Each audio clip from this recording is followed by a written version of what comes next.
Good morning students. Class 12th।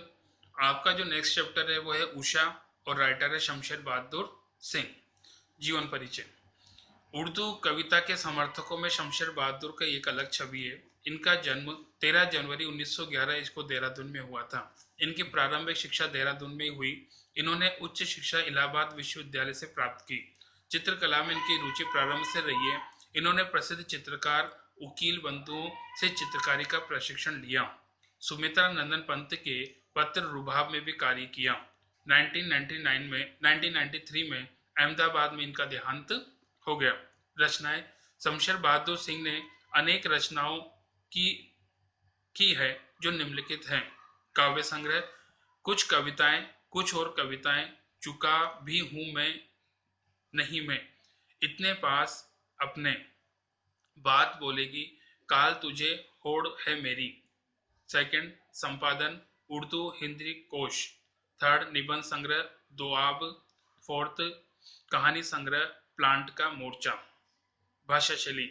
Shamsher Bahadur Singh ने साहित्य खड़ी बोली का प्रयोग किया है। कथा और शिल्प दोनों ही स्तरों पर इनकी कविता का मिजाज अलग है। उर्दू शायरी के प्रभाव से संज्ञा और विशेषणों में अधिक बल सर्वनाम, क्रियाओं, अव्ययों का और मुहावरों को दिया है। सचेत इंद्रियों का यह कवि जब प्रेम, पीड़ा, संघर्ष और सृजन को गूंथ कर कविता का महल बनाता है तो उस पर ठोस तो होता ही है, अनगुंजों से भी भरा रहता है। कविता का सार। प्रस्तुत कविता उषा में कवि शमशेर बहादुर सिंह ने सूर्योदय से ठीक पहले के पल पल परिवर्तित होने वाले प्रकृति का शब्द चित्र उकेरा है। कवि ने प्रकृति की गति को शब्दों में बांधने का अद्भुत प्रयास किया है। कवि भोर की आसमानी गति की धरती के हलचल भरे जीवन से तुलना कर रहा है। इसलिए वह सूर्योदय के साथ एक जीवंत परिवेश की कल्पना करता है जो गांव की सुबह से जुड़ता है। वहां सील है, राख से लिपा हुआ चौका है और स्लेट की कालीमा पर चौक के रंग मलते अदृश्य बच्चों के नन्हे हाथ हैं। कवि ने नए बिंब, नए उपमान और नए प्रतीकों का प्रयोग किया है।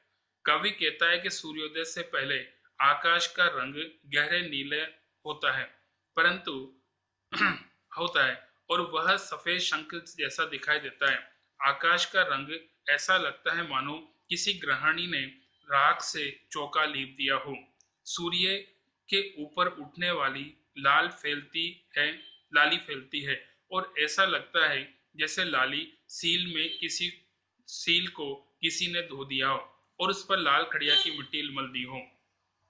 नीले आकाश में सूर्य ऐसा लगता है मानो नीले जल में गोरी युवती का शरीर झिलमिला रहा हो। सूर्य उदय होते ही उषा का ये जादू समाप्त हो जाता है।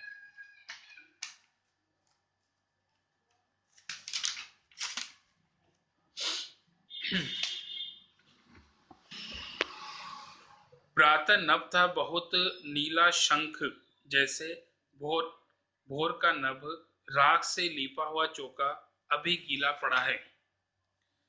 प्रस्तुत पंक्तियों में कवि बताता है कि सुबह का आकाश ऐसा लगता है मानो नीला शंख हो। दूसरे शब्दों में इस समय आसमान शंख के समान गहरा नीला लगता है। वह पवित्र दिखाई देता है। वातावरण में नमी प्रतीत होती है। सुबह सुबह आकाश ऐसा लगता है मानो लाख से लिपा हो कोई चौका हो। यह चौका नमी के कारण गीला लगता है। सेकंड, बहुत काली सील जरा से लाल केसर से की जैसे धुल गई हो, स्लेट पर या लाल खड़िया पर मल दी हो किसी ने। कवि प्रातःकालीन सूर्य उदय के समय आकाश का वर्णन करता हुआ कहता है कि सूर्य क्षितिज से ऊपर उठता है तो हल्की सी लालिमा की रोशनी फैल जाती है। ऐसा लगता है काली रंग की सील पर लाल केसर से धो दिया है। अंधेरी काली सील और सूरज की लाली केसर के समान लगती है। इस समय आकाश ऐसा लगता है मानो काली स्लेट पर किसी ने लाल खड़िया मिट्टी मल दी हो। अंधेरा काली स्लेट के समान और सुबह लालिमा के समान खड़िया चौक सी लगती है। नेक्स्ट, नील जल में या किसी की गौर झिलमिल देह जैसे हिल रही हो और जादू टूटता है। इस उषा का अब सूर्योदय हो रहा है। कवि ने भोर के पल पल बदलते परिवेश का सुंदर वर्णन किया है। कवि कहता है कि सूर्योदय के समय आकाश में गहरा रंग छा जाता है, सूर्य की सफेद आभा दिखाई देने लगती है। ऐसा लगता है मानो नीले जल में किसी गोरी सुंदरी की देह झिलमिल रही हो। हवा धीमी और नमी के कारण सूर्य का प्रतिबिंब हिलता सा प्रतीत होता है। कुछ समय बाद जब सूर्य उदय हो जाता है, उषा का पल पल बदलता सौंदर्य एकदम समाप्त हो जाता है। ऐसा लगता है उषा का जादुई प्रभाव अब धीरे धीरे समाप्त होता जा रहा है। बाकी नेक्स्ट